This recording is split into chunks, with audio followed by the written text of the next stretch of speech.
बहुत बहुत धन्यवाद इस सम्मान के लिए, हौसला अफजाई के लिए।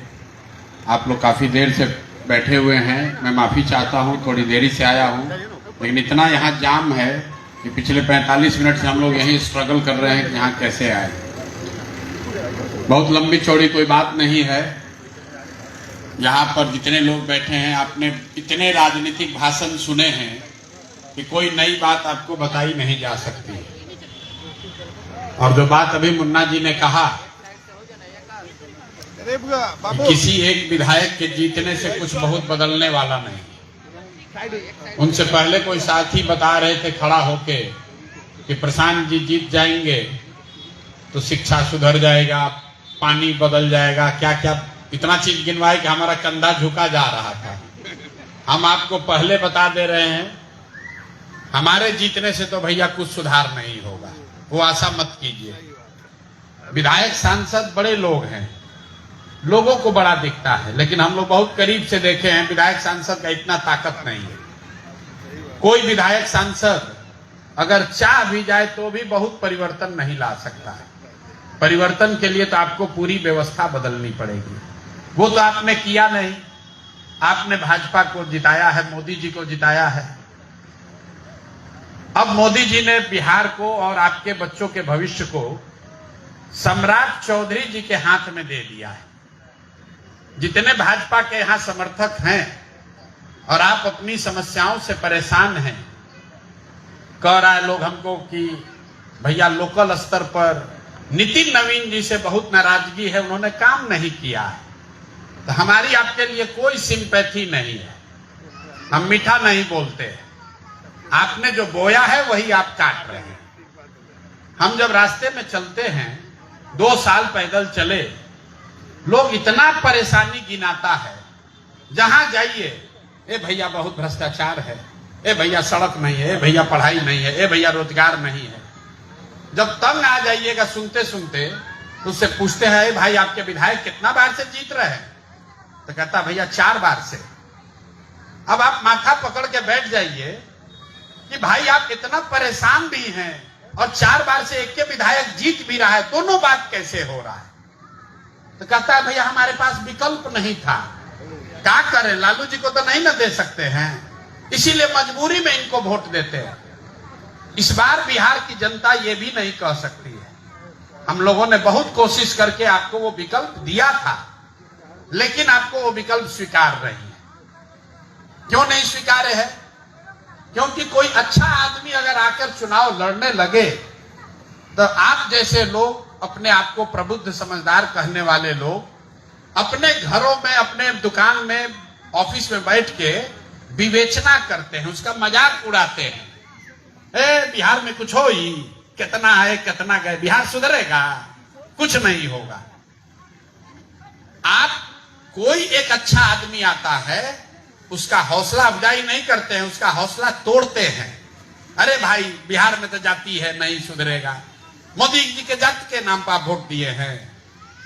जो आदमी मोदी को वोट दिया है वो भी जाति पर लंबा लंबा भाषण दे रहा है कि बिहार में सब मोदी जी जाति पर वोट पड़ता है। हम रोज पूछ रहे हैं कि अगर बिहार में हर आदमी जाति पर वोट दिया तो मोदी को बिहार में वोट दिया किसने? मोदी के जाति का तो कोई आदमी नहीं रहता है यहां।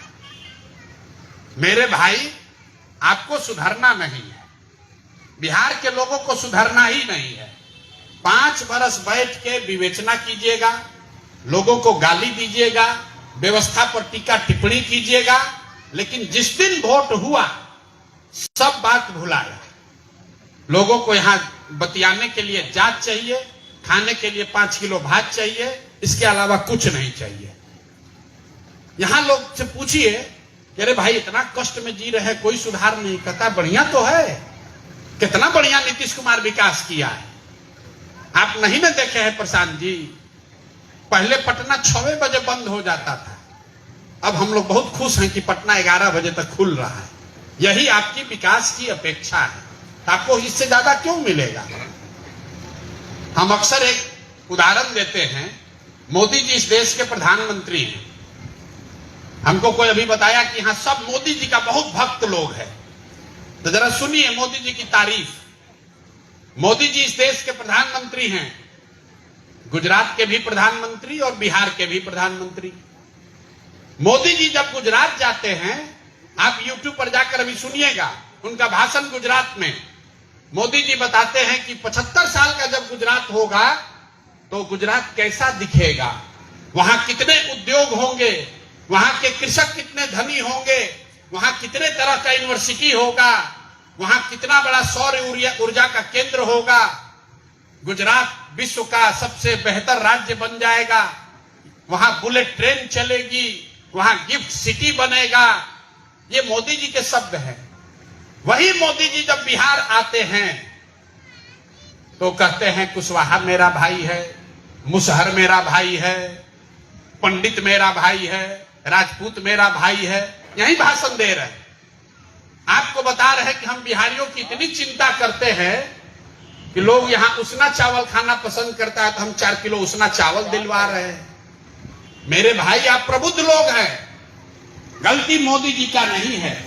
मोदी वही हैं, लेकिन गुजरात में वो विकास की बात कर रहे हैं और बिहार में जात और भात की बात कर रहे हैं, क्योंकि उनको मालूम है कि बिहार के आदमी को यही चाहिए। मोदी जी आए, सहरसा में घोषणा की अभी इस चुनाव में कि एक नया वंदे भारत ट्रेन चलेगा, जिससे बिहार के श्रमिक परिवारों को बॉम्बे में, गुजरात में जाकर काम करने में सुविधा होगी। अखबारों ने खबर चलाया, मोदी का बिहार को एक और बड़ा गिफ्ट, एक और वंदे भारत ट्रेन। मोदी भक्त लोग कह रहे, देखे मोदी जी कितना विकास कर रहे हैं, नया वंदे भारत दिए। अरे भाई, आपके अकल पर पत्थर पड़ गया है। मोदी ये कह रहे हैं कि सहरसा से, मधेपुरा से, पटना से, मधुबनी से, दरभंगा से ट्रेन चलेगी ताकि आपके बच्चे गुजरात में, महाराष्ट्र में जाकर मजदूरी करें और फैक्ट्री वहां लगेगा। और आप और हम ताली बजा रहे हैं कि मोदी कितना विकास कर रहे हैं। आपने हमको, सब लोगों को हम दावा कर रहे हैं, एक भाषण मोदी का दिखाइए गुजरात में जहां उन्होंने ये कहा हो कि वंदे भारत ट्रेन गुजरात से चलेगा ताकि गुजरात का लड़का तमिलनाडु में आराम से मजदूरी करने जाए। मेरे भाई, हम लोगों ने अपने आप को, अपने राज्य को मजदूरों की फैक्ट्री बना दिया है। आपको डॉक्टर इंजीनियर नहीं बनना है, आपको यहाँ पढ़ाई नहीं चाहिए, रोजगार नहीं चाहिए, यहाँ खाली मोदी का भक्ति चाहिए। मोदी के नाम पर लोग वोट दिए जा रहे हैं। अब सम्राट चौधरी आ गए तो मुंह लुका के कहता है, क्या करे, हम नहीं न दिए थे। पूछते हैं, क्या भैया कितना अच्छा लग रहा है, कितना बढ़िया चाल चरित्र वाला आदमी मुख्यमंत्री बना है। तो जितना मोदी के नाम पर वोट दिया, कहता ना हम नहीं दिए थे, इनके नाम पर थोड़े दिए थे। अब मोदी का आपसे पूछने से रहे, अब आपका हाथ बंद गया है। 7वां फेल सम्राट चौधरी आपका नेता है, 7वां फेल है। ये गुनाह नहीं है, गुनाह ये है कि 7वां फेल होने के बाद भी फर्जी डिग्री लगाया है कि हम डिलीट किए हैं अमेरिका से, और जिस यूनिवर्सिटी का नाम लिखा है यूनिवर्सिटी दुनिया में है ये नहीं। इतने बड़े महान आदमी हैं, आपके हमारे लिए शर्म की बात यह है कि एक ऐसा आदमी मुख्यमंत्री बना है आपके वोट से, जिसने 7 लोगों की हत्या के लिए जेल काटा। और आप कहते हैं कि आप जंगल राज के विरोध में वोट दिए हैं। आप कह रहे हैं कि जंगल राज के विरोध में वोट दिए हैं। आप जंगल राज के विरोध में वोट नहीं दिए, अपनी गलती को स्वीकारिए। और अब आपके पास कोई विकल्प नहीं है। एक ये ऊपर से भगवान ने आपको रास्ता दे दिया है, इसका फायदा उठा लीजिए। उपचुनाव में हमको वोट देना है, नहीं कि हम वोट नहीं मांगते, हम वोट नहीं मांगते। आप, एक ही रास्ता आपके पास है, आप यहां भाजपा को हराइए। उससे क्या होगा? मोदी ने आपकी बात नहीं सुनी, ना आपसे उन्होंने राय विचार किया, ना आगे करेंगे। आप भाजपा का सरकार चाहते थे, एनडीए का सरकार चाहते थे, यहां बना है, अगले 4 साल रहेगा। लेकिन अगर बांकीपुर की जनता ने भाजपा को यहां हरा दिया तो मोदी जी को यहां से लेकर दिल्ली तक आपकी इस भावना की जानकारी होगी कि आपका वोट लेकर जिस व्यक्ति को उन्होंने मुख्यमंत्री बनाया है वो आपको स्वीकार्य नहीं है।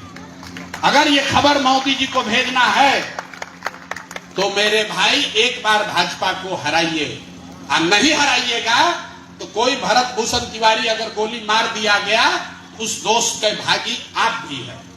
अगर किसी नीट की छात्रा के साथ रेप हुआ, उसकी हत्या कर दी गई, तो उस क्राइम का हिस्सा आप भी हैं, क्योंकि आपके वोट से ही सरकार बनी है।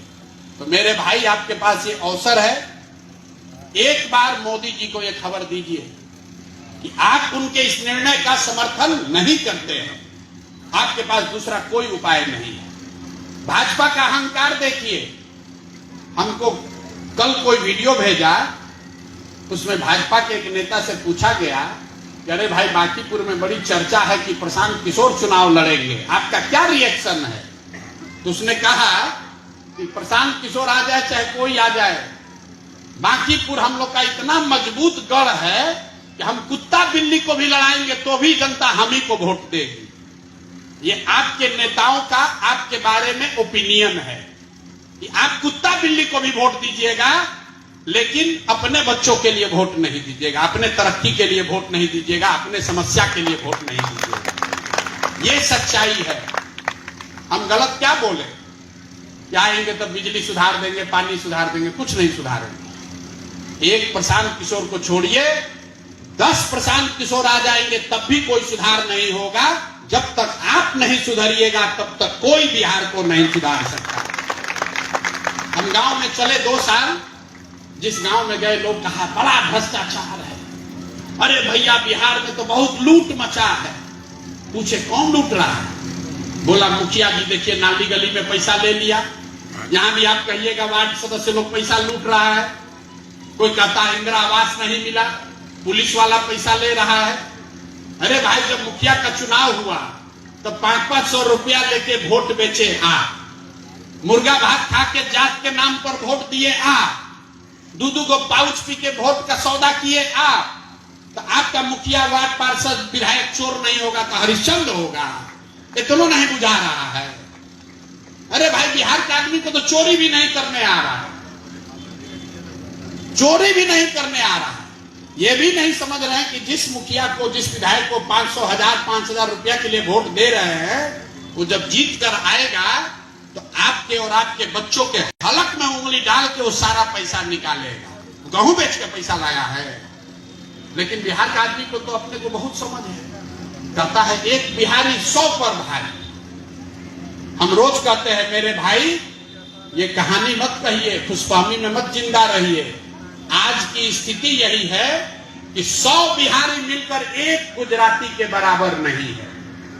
एक शहर है सूरत, वहां 10 लाख बिहार के बच्चे। हमने जब यात्रा शुरू की थी आज से 4 साल पहले, तो 5 लाख लोग सूरत में नौकरी मजदूरी करते थे। 4 साल में वो संख्या बढ़ के 10 लाख हो गई। एक शहर है सूरत जहां 10 लाख से ज्यादा बिहार का बच्चा मजदूरी करता है, और बिहार का आदमी कह रहा है कि एक बिहारी 100 पर भारी।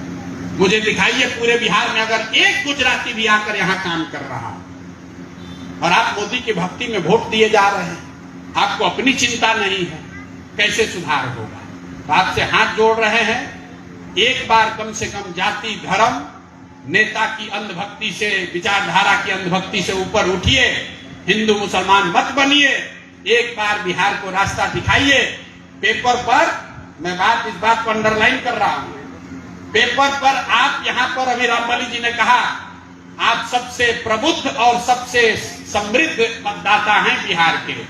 कम से कम बिहार के लिए इतना भला कीजिए, एक नया रास्ता बनाइए।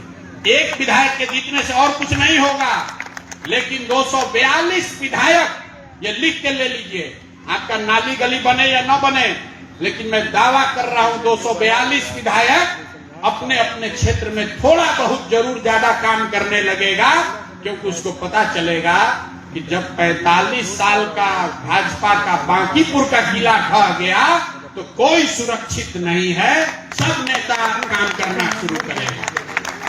ये आपके हाथ में है मेरे भाई। हम 3-3.5 साल अपना हड्डी गला दिए, बिहार के लोग को नहीं समझा सके, लेकिन आपके पास वो ताकत है। अगर आप बांकीपुर में भाजपा को हरा दीजिए तो बिहार में एक नई राजनीतिक शुरुआत हो सकती है।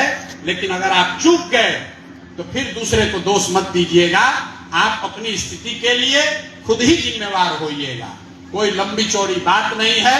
कई कुछ आदमी कह रहा है कि भैया कैसे पता चलेगा अच्छा कौन खराब कौन? किसके मुंह पर लिखा है कि अच्छा कौन खराब कौन? चुनाव से पहले तो सब अच्छे बतियाता है, हम भी अच्छा बतिया रहे हैं, जीतने के बाद हम भी नहीं मिलेंगे आपसे। जनता कैसे तय करे कि किस पर भरोसा किया जाए? हम आपको ये मंत्र सिखा रहे हैं।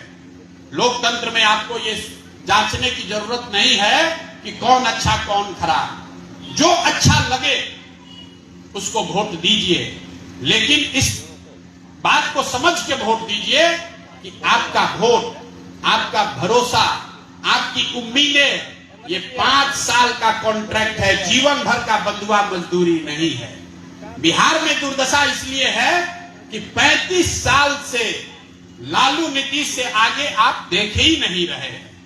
इस देश में, ये अंतिम बात समझ के जाइए, इस देश में 5 ऐसे राज्य हैं जहां पूरे देश का 1/3 अर्थव्यवस्था है।